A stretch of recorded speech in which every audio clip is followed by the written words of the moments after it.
Welcome back, ladies and gentlemen. I am Diz. This is Domino. Today's episode will be featuring unsolved mysteries. Number 1. This first story has haunted me ever since I first researched it years ago, and it's the Black Dahlia. The story of Emily Short is a well-known one. She was an inspiring actress that made her fame after her death. All the details of this story are really graphic, so I'm just going to kind of sum it up. She was found naked, cut in half, drained of all her blood, with a Cheshire smile carved into her face. Her death is believed to be caused from blows to the head. It's unknown if she was actually raped or not, because there's just a little bit of proof that I don't want to go into that kind of supports that theory. There were some letters after Short's death that were sent to the police with the little cutout letters. With one of the letters, he sent her birth certificate, some business cards, and an address book with Mark Henson's name on it. All the items in the envelope were also cleaned with gasoline, which was what was used to wash the body. So the detectives thought that this might actually be from the killer. Now, there were some fingerprints found, and they took those fingerprints and they sent them off to the FBI, and back then, somehow they got all wibbity-wobbity, and they don't count, because compromised.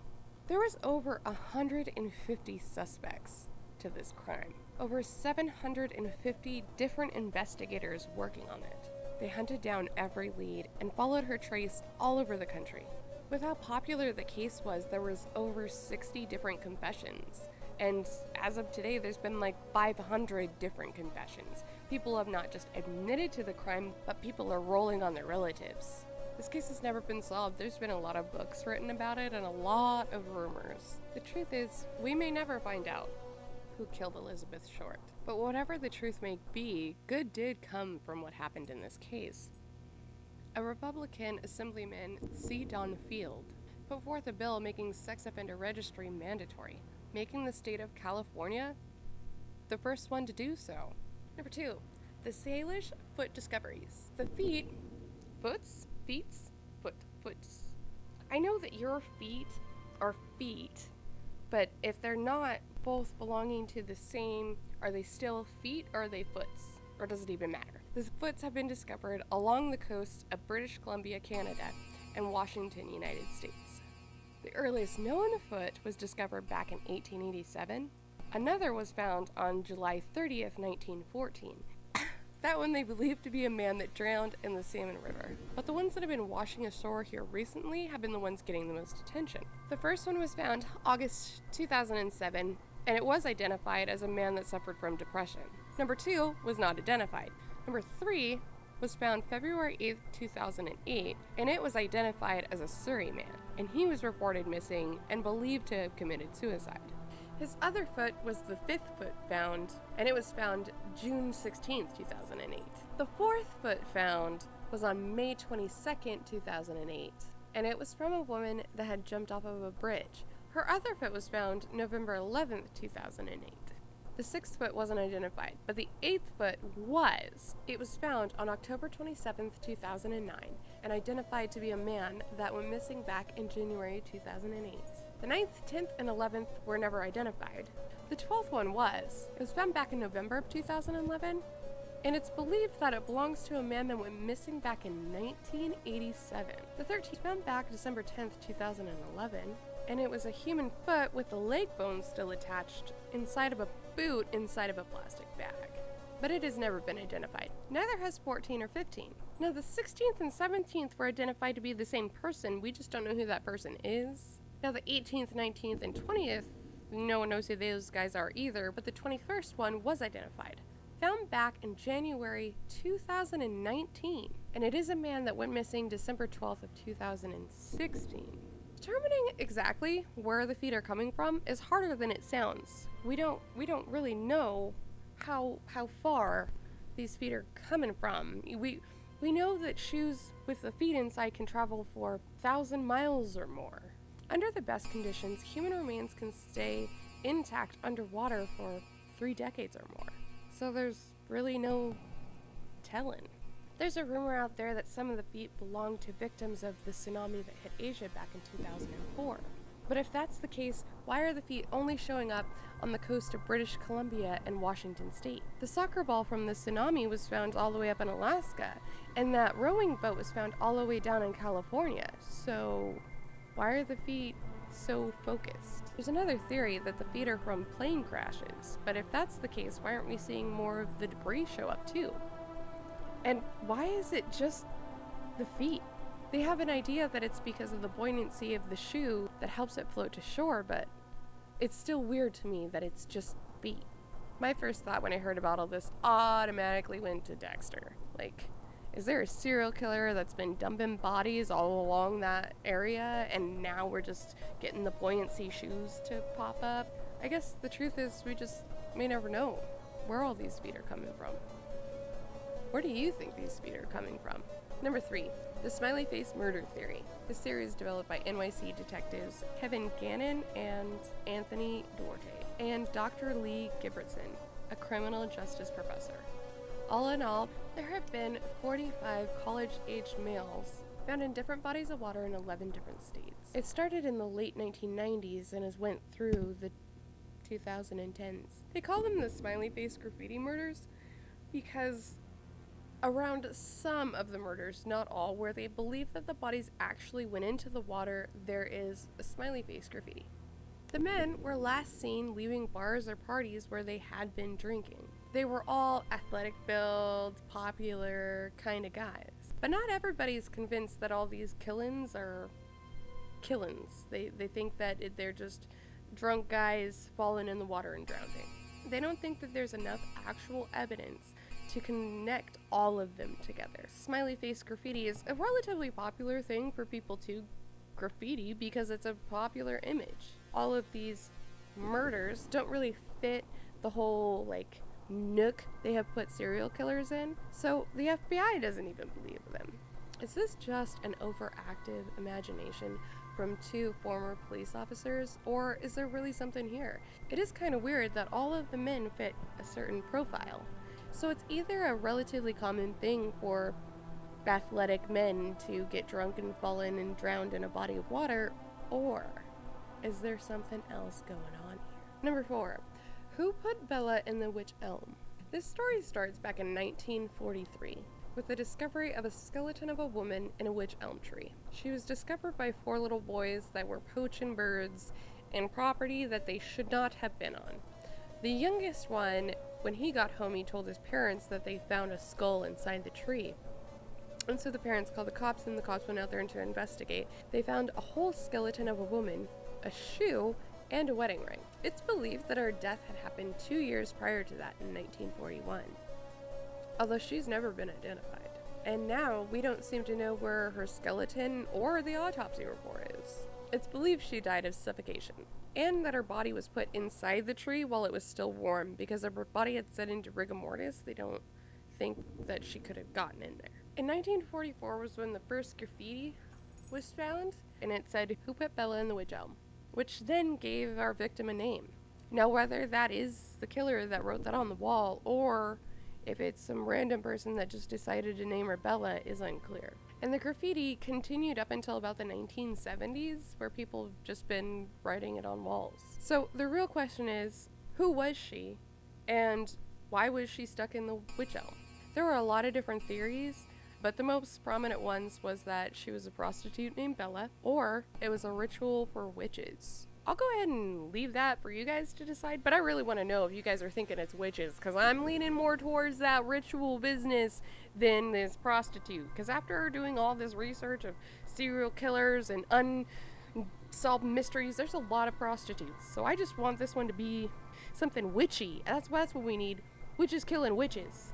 She probably wasn't a witch. They just sacrificed her to Satan or something. Number 5, the Velasca Axe murders. They happened sometime between the evening of June 10th, 1912, and the morning of June 11th, 1912. 6 members of the Moore family and 2 of their friends all died that night.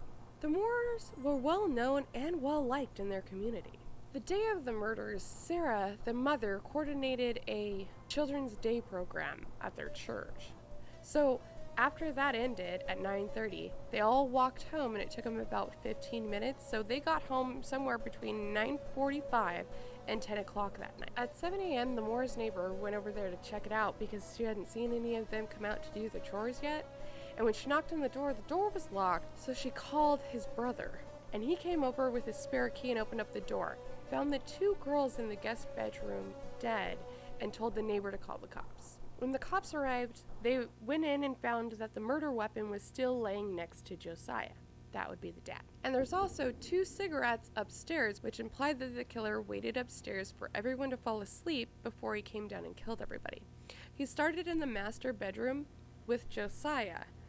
And the weird thing about this case was Josiah was the only one that got the sharp end of the axe. Everybody else he beat with the back end of the axe. The last victim was Leanna. She was one of the friends that was staying over. Now, it is most likely that she was sexually assaulted, but back in 1912, it's not like things are today. There was several people questioned about this, and there was several people that were believed to be the killers back then. One of them is Mansfield, and he's believed to be a serial killer that used an axe. 2 years after the murders of the Moore family, he killed his own family with an axe, just like the Moore family. Or they believe that it might be a different serial killer who, there's a lot of debate over these 2 guys of who actually did which crimes, because they both killed people in such similar ways. And that man's name is Henry Lee Moore. He's not related to the Moore family that was killed, but he did kill his mother and his grandmother with an axe in the same way that the Moore family was killed. So which one did it? I don't know. I personally think it's gotta be one of these 2 guys that likes to kill people with axes. But there was so many that it could have been. Number 6, the disappearance of the Flannan Isles lighthouse keepers. Just off the coast of Scotland, 3 men, James Ducat, Thomas Marshall, and Donald MacArthur, were all manning the lighthouse. But on December 15th, 1900, the steamer Octor was passing by and happened to notice that they weren't lighthousing. So when they docked, the captain made the Northern Lighthouse Board aware. They weren't able to send out a checker-outerer until December 26th due to the weather conditions. But when they arrived, they noticed that there wasn't a flag line. So they sent in Joseph Moore alone to investigate what was going on there, since the guys didn't come out and greet them when they arrived. He found that all the gates and stuff were closed, and that the door was closed, and that there was no men to be found. The only site that something could have gone wrong was the chair in the kitchen next to the table was knocked over. The keepers kept their log until December 15th, and in that it said that there had been a huge storm come through, and all the mess from the debris of one of the boxes breaking open was because of the wind, that the iron railings had bent over and were being ripped from the concrete, and this rock that weighed like a ton had moved. On December 29th is when they started their official investigation. They found that that log had some kind of weird entries in it. So on December 12th, Thomas had entered that the storm was raging really badly, and James had been really quiet all day, but Donald had been crying, which is weird because Donald was the kind of tough guy. He kept getting in trouble for bar fights and things like that on the mainland, so why is he crying over a storm? On December 13th, it states that the storm was still raging and that they all had been praying for the storm to end. But the weird thing is, there was no storm December 12th, 13th, and 14th. It started on the 15th. So it could have just been that the storm was just located in that little area. It was one of those little powerful storms. But that's a really little area for just a huge storm to happen in. It's not that it's not possible, it's just that it's not necessarily probable. And in the final entry on December 15th, it says that the storm is ended, the sea is calm, God is over all. No bodies were ever found, so rumors started to grow of possibly a sea serpent or a seabird to have come and just taken him. Or maybe they were abducted by foreign spies. Or aliens. They could have been abducted by aliens. Or they were thrown into the sea by malevolent spirits. Or maybe one man just got knocked into the water and the other 2 tried to save him, and in doing that, they died. There are so many different possibilities of what could have happened to these men that I would love to hear your ideas on what happened to these guys. I mean, it could have been anything. It could have been some kind of starship to come down and just beam them up. Number 7, the mysterious alignment of all the ancient civilizations. You want to sit on my lap? I hope this isn't too distracting. My puppy decided that she's super hungry and I really want to get to the end of this video. So, number 7, the mysterious alignment of the ancient civilizations. When I first found out about this, my mind was just, what? No, wait, what? So, here's the deal. I'm gonna cut out a lot of the mumbo jumbo, sciencey explaining it, and just kind of simplify it down a little bit. These ancient civilizations are all circled around a center point. And that center point is the southwestern part of Alaska. Now that point is a quarter of the way down the Earth's circumference. And the even weirder part of this circle that all of these ancient civilizations seem to be in, stemming around from Alaska, is that when you go straight through the planet, straight through, you find that the Great Pyramid of Giza is actually straight across from Machu Picchu. And that Nazca is directly aligned with the Easter Islands. And there's several others that will line up like that too, and they're only off by like 1/10 of a degree. Now that is crazy. There is proof that these civilizations are way smarter than we were taught in schools. The pyramids of Giza, the sides of it almost perfectly line up with the cardinal directions. They're less than 0.2 degrees off. That's insane, considering the way we think that they built those. It just doesn't make sense that they were actually built when we believe that they were built. They line up perfectly with Orion's belt. Perfectly. And then we have the Mayans, who nailed it on predicting the solar and the lunar eclipses. Yeah, okay, they predicted the end of the world to be in 2012, and the world didn't end in 2012, but maybe that's not them that got that wrong. It's us that got it wrong with the translation. There's a lot more fun, interesting facts about how all of these ancient civilizations match up and all the ancient civilizations that are involved in it, but I feel like that is just way too much to get into with this episode. So there will probably be an episode in the future, somewhere down the line, where I get to dig in and break it all down for you guys. But until then, I want to know why you guys think that all of these places line up to that circle that surrounds Alaska. I want to know, do you guys think that it could be energy, that is how they shared energy through the planet? Because I found a bunch of research on that, and that is just fascinating to me, that the pyramids really could just be like these huge things that are made to generate energy. Let me know what you guys think of how and why all of these ancient civilizations designed their planet to be perfection when they built their cities. And as always, if you guys like this video, go ahead and hit like. If you guys want to see more Dizzy content, hit subscribe and turn on notifications. If you want to see more of my doggy, follow us on Instagram. Yeah, this is having a bad day. Thanks for watching. I'd like to apologize now for this. I'm thinking Muppets. You just gotta fingernail it. Down, dog. I got it. I got this. I got this. I got this. Salmon Sea, Salmon River. Number 2, the Salish Sea human foot fetish. Why am I saying fetishes? What's wrong with me? Can you smell this? Is that proper English? We got water bodies, we got man bodies, we got bodies. Yes. Come down here, my widow friend. It's like he's waiting for me to start rapping with him. But it is believed that she died of asphyxiation. I love you, dog. Good job. I can't catch balls like this. I catch them like this. Oh! It went into the water dish. Can I tell you a secret? I don't have a secret. I tell everything to my dog. The ball is not in my pocket. Machu Picchu. Machu Picchu? Machu Picchu. Machu Picchu? Machu Picchu.